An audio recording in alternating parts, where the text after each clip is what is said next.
Now, I remember the first time my wife went to her first rehabilitation facility. It was a detox rehab facility. And the reason why I tell this is because the motivation behind going to a rehab facility should not be the reason that my wife went.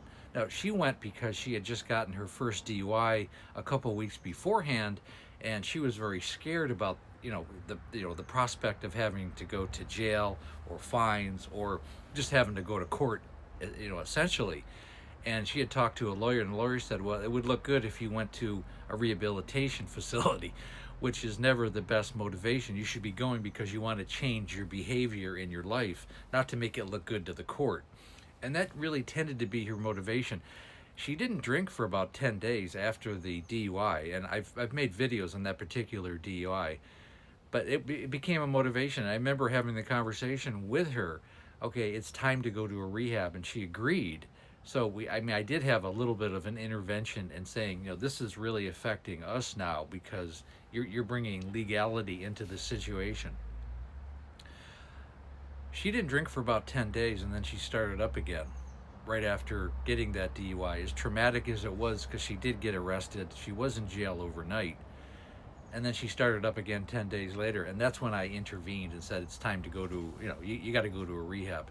Very, very scary, because we were scrambling to figure out how to do that. I remember I made a lot of phone calls, and then she did a lot of the work too, and I was very proud of her at the time because she ultimately found a location that she wanted to go to. It ended up being in Palm Springs, which was a little over an hour from where we live.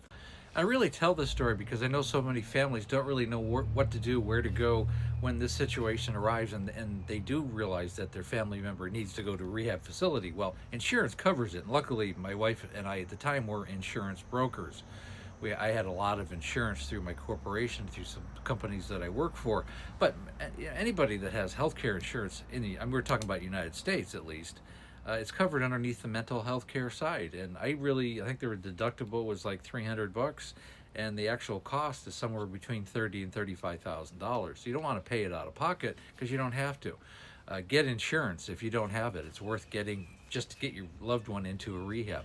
Now, with that in mind, when they do go, they have to be going for the right reasons. They have to go because they want to change their behavior. They need to bond with people inside there, and they really need to delve into the core reason of why they're drinking to begin with. And I think this is when Amanda really was able to start delving into why she drank. And this is when the trauma of her childhood started coming out. And for the first time, she began sharing that with me. And I go over it in her memoir.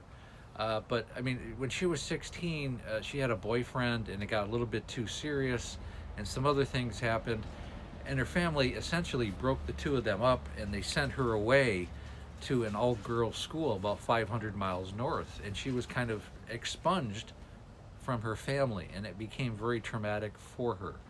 I remember when I first met her, she would cry on my shoulder about this event that had happened at that point 14, 15 years earlier. And it was a catalyst for her, and it's a big part of the reasons why she began drinking and why she went down this road.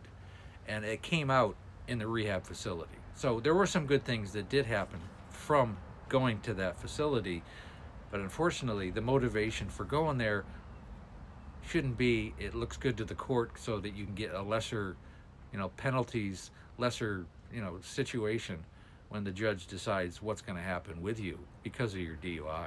And really, one of the most important things about rehab facilities, and families need to understand this, that going to a rehab facility isn't like, your loved one isn't just going to go there and everything's going to be fine and they're going to be changed and life will be hunky-dory after that. No.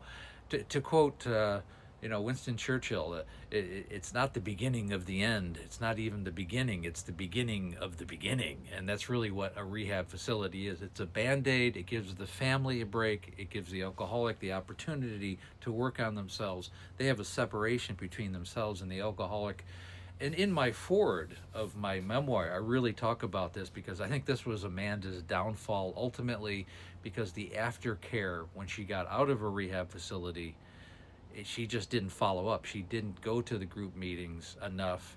She didn't take it seriously, and she ended up finding herself in the same spot in just going over the same behaviors that she had always done, which was go back to the alcohol. She just would go right back to her routines, and she was never able to break that spell.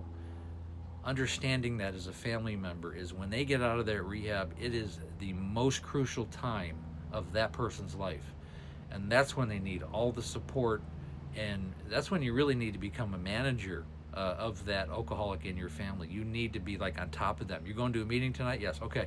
I mean, you need to kind of be like that if they're in your life, and that's the situation, because they're sober, they've been sober for a little while, and you got to get them in the right direction. I mean, and that's all you can do as a family member, is just check up on them and how's it going, and let's review what the meeting was over, and make that part of your daily conversation.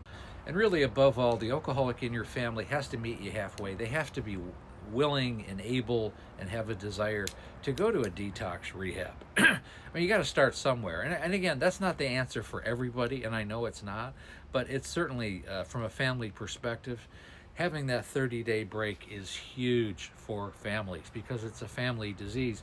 And it's not always just about the alcoholic. It's also about the family members. And everybody needs a break, including the alcoholic. And it's a good place to start. And again, I do point out, my wife did go to 7 rehabilitation facilities, and ultimately she fell down a flight of stairs in her 7th rehab facility. A very horrible way to end. And I really go over it in her memoir. It's called Amanda, A Cautionary Tale of Alcoholism.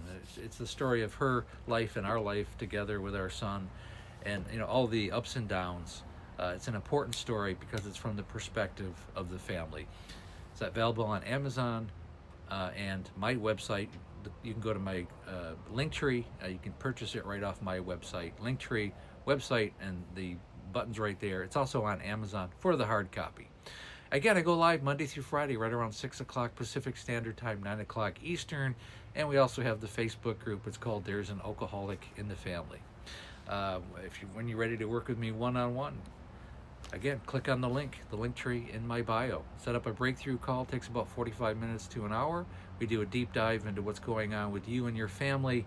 And the call is free. The course is definitely not. But I'm looking for people who want to change their lives and the lives of their family. And again, thanks so much for listening.